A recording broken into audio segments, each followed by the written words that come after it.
Eu já expliquei o que é o Bitcoin, quais são as vantagens, por que é tão revolucionário, como surgiu. O que eu não expliquei ainda é como ele funciona.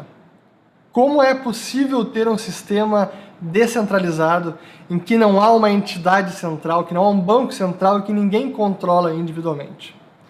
Eu concedo que essa é a parte mais intrigante do sistema. E, de fato, à primeira vista, é logo que se pergunta, mas como é que pode um sistema financeiro, um sistema monetário, uma moeda, que não tem ninguém por trás controlando?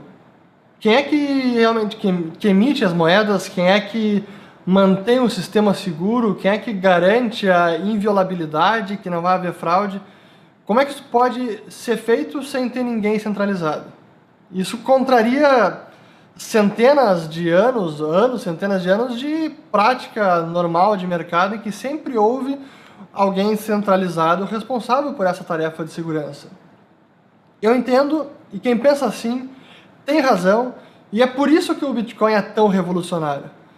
Porque da forma que ele foi desenhado, a forma que ele funciona, é que faz dele ser algo tão inédito e inovador.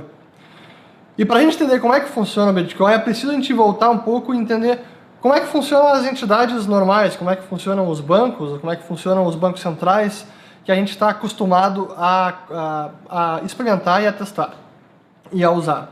Então, como é que funciona quando um banco, como é que um banco mantém a sua contabilidade em dia, como é que um banco evita que haja algum tipo de transação equivocada, ou que haja algum hacker na rede, ou que alguém roube fundos de outra pessoa. Como é que isso funciona? Na prática, qualquer banco, como qualquer outra empresa, na verdade, emprega diversos trabalhadores, funcionários, por meio do seu departamento de controle interno, departamento de contabilidade, departamento de auditoria, sujeitando os seus balanços à auditoria, ao escrutínio de uma auditoria externa. Por diversas práticas, ele mesmo, o próprio banco, é responsável pela segurança das suas informações, das transações que ocorrem consigo, que ocorrem no seu balanço. Então ele é o responsável, ele que veda o acesso a participantes ou a usuários mal intencionados, ou a gente que ele acha que possa agir de má fé. Então o próprio banco central, os bancos, cuidam da sua própria contabilidade, e eles têm acesso eles são os únicos que têm acesso ao seu próprio balanço. Então eles são responsáveis por essa tarefa de segurança e de confiabilidade do sistema. No Bitcoin, como não há uma entidade central, quem é que faz isso, né? Quem é encarregado por fazer com que as transações sejam autênticas, né? Quem é que valida as transações? Quem é que registra isso na rede? Qualquer usuário pode fazer isso. Qualquer usuário pode simplesmente baixar o sistema, baixar o software, instalá-lo no computador e botar ele para programar para validar e registrar transações. Qualquer usuário pode fazer isso. Basta comprar maquinário especializado, despender energia elétrica e vai prover força computacional para essa tarefa de validação das contas. Aí vem a pergunta, mas por que alguém faria isso? Por que alguém despenderia recursos escassos, hardware, energia elétrica, para dedicar o computador a essa tarefa de validação e registro das transações? Qual é o incentivo para isso? O incentivo é justamente a recompensa de bitcoins. É a criação de novos bitcoins para o usuário que conseguir validar e registrar transações na rede. Então, a recompensa, o incentivo para fazer essa tarefa de validação de transações é justamente a criação de novos bitcoins. Aí vocês podem pensar, pô, mas qualquer um pode fazer isso? Basta botar o computador a rodar para validar transações e ganhar a recompensa? Aquela quantidade máxima de 21 milhões iria ser facilmente alcançada, ou rapidamente alcançada. É verdade. Para que isso não ocorra, para evitar que haja uma emissão em excesso ou que rapidamente se atinja o limite máximo de bitcoins, é que é exigido de cada usuário executar uma prova matemática, digamos, tem que resolver um problema matemático complexo, que é um conceito de prova de trabalho. Então o sistema exige que cada usuário desses que queira validar e ganhar recompensa também prove à rede que ele desempenhou uma atividade computacionalmente custosa, que ele resolveu um problema matemático complexo e prove à rede que ele tenha resolvido para poder então receber os bitcoins criados do nada. Para entender melhor como é que é o conceito da prova de trabalho, imaginem o Sudoku. Todo mundo aqui acho que conhece o Sudoku.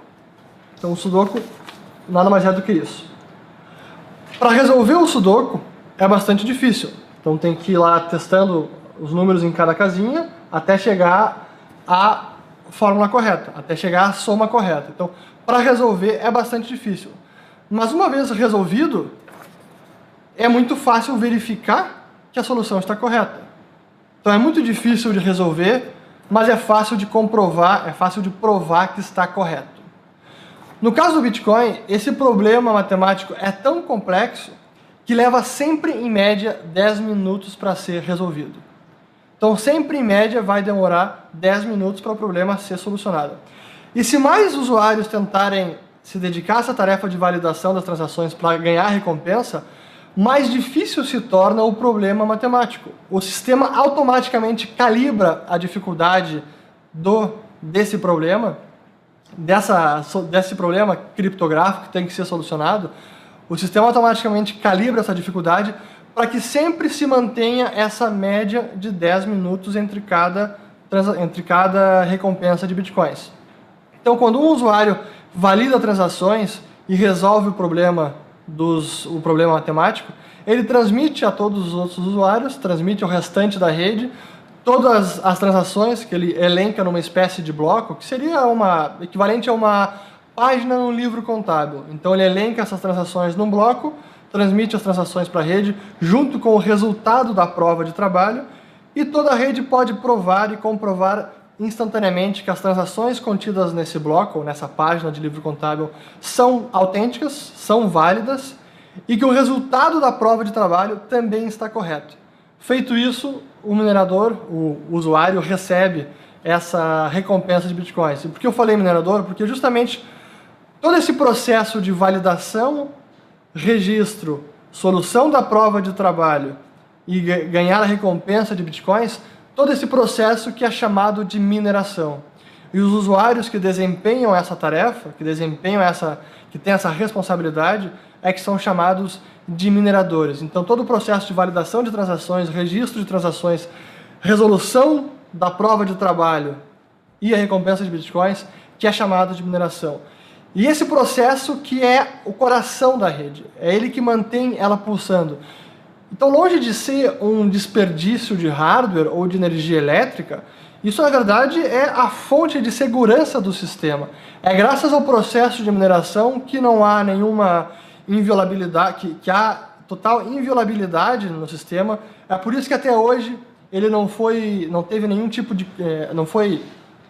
ele é incorruptível. E tem sido incorruptível desde que ele começou a funcionar lá em 2009.